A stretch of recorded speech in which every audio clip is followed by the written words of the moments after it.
debate believes that attacking Assad is the best way to send a signal to North Korea so that they won't do bad stuff. Our argument is that's a bad idea. On contention number one, they argue that there is a significant problem in the status quo. Subpoint A says that Assad used chemical weapons on his people, and subpoint B says that Assad was responsible. Lump those. My first argument is that none of this evidence proves Assad did anything. My partner in CrossX demonstrates through his questioning that the evidence is not specific to saying that Assad or his government actually ordered these attacks. My second argument is that Assad cannot be blamed from these attacks. Simon Tisdale, a White House correspondent, argued in 2013. President Bashar al-Assad did not personally order last month's chemical weapons attack near Damascus that has triggered calls for U.S. military intervention. And he blocked numerous requests from his military commanders to use chemical weapons against regime opponents in recent months. A German newspaper has reported citing unidentified high-level national security sources. That proves that not only did Assad not order this, but that he was trying to stop the use of chemical weapons in his country. That proves that you cannot blame Assad, and it proves that he is not the significant problem in the status quo that you need to change for.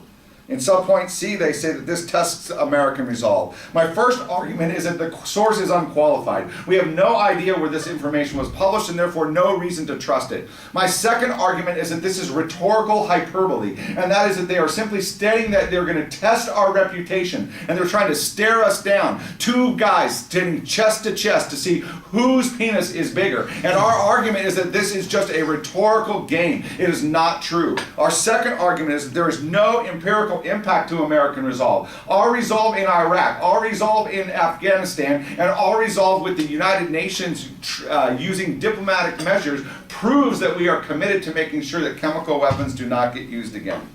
In subpoint D, he says if we don't respond, we lose credibility. My first argument is that it does not say that we need a military response. Please understand that. It only indicates that we need to respond. My second argument is we did respond in the status quo. We responded by threatening a military action which forced Syria to negotiate at the table. They have now signed the Chemical Weapons Convention, and they are disarming their chemical weapons within their country with Russia's supervision. It proves that we responded. It may not have been a response with the military, but their evidence does not indicate that we needed a military response, only that we responded.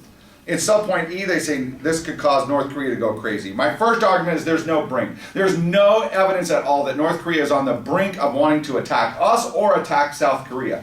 My second argument is that nuclear weapons render this non-unique. North Korea wants nuclear weapons. They want a nuclear deterrent to South Korea. And we have been trying to stop them with international sanctions for the last decade. What did they do? They tested nuclear bombs in the last year. That's right, they are not listening to us now in the status quo, and they are focused on nuclear development, not the chemical weapons that the affirmative is talking about.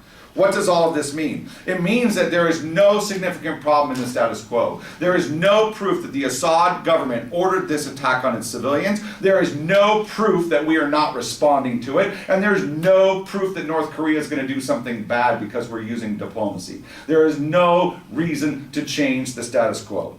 If you wanted to change the status quo, we'd look at contention number 2 to whether or not they can solve that problem.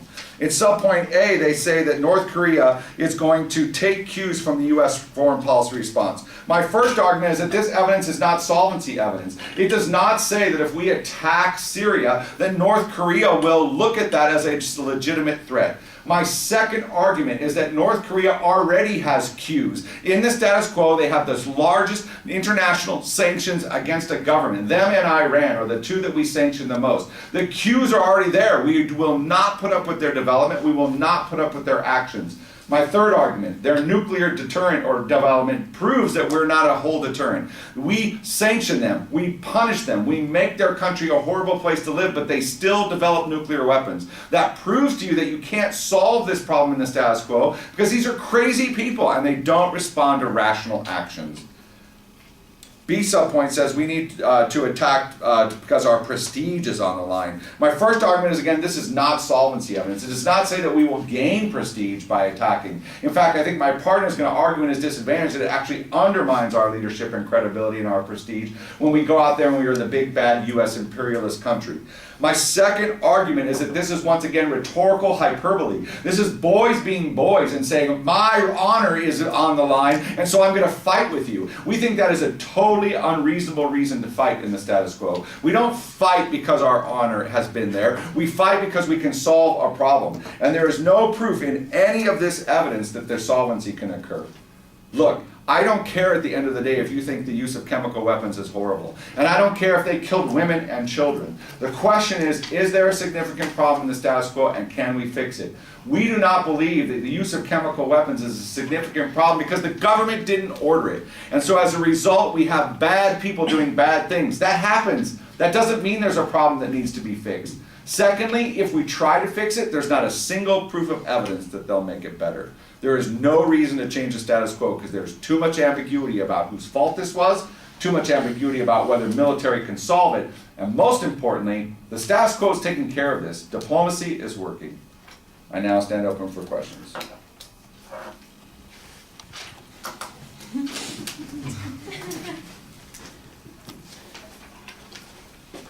In your first point, you say there's no evidence that this proves that Assad was the one who attacked. Do you have any evidence that this attack was done by other parties besides Assad? I have evidence from the people reporting Simon Tisdale that Assad is not responsible for ordering the attack. I'm not arguing that there wasn't some rogue general in the military that ended up using these chemical weapons. What I'm arguing is that we can't blame the government for it. Do you have, my question was, do you have specific evidence that puts Assad in the clear? I don't think you can have evidence of a negative. You can't have proof that nothing happened, right? So all I have is the evidence, the specific evidence I have that says that according to reports in Syria, Assad did not order this attack. That's what my evidence says. You said that North Korea is not listening and they're still going on to test their nuclear strikes. Correct. And stuff like that. So not doing anything about this, how does that make it any better? If you're saying that they're not listening to us already, not attacking already leads to them thinking. You're assuming that as the negative I have some agenda to solve the North Korean problem. I don't have to fix North Korea because there's nothing to fix. The status quo is just fine. All right, that's it. Thank you. Okay.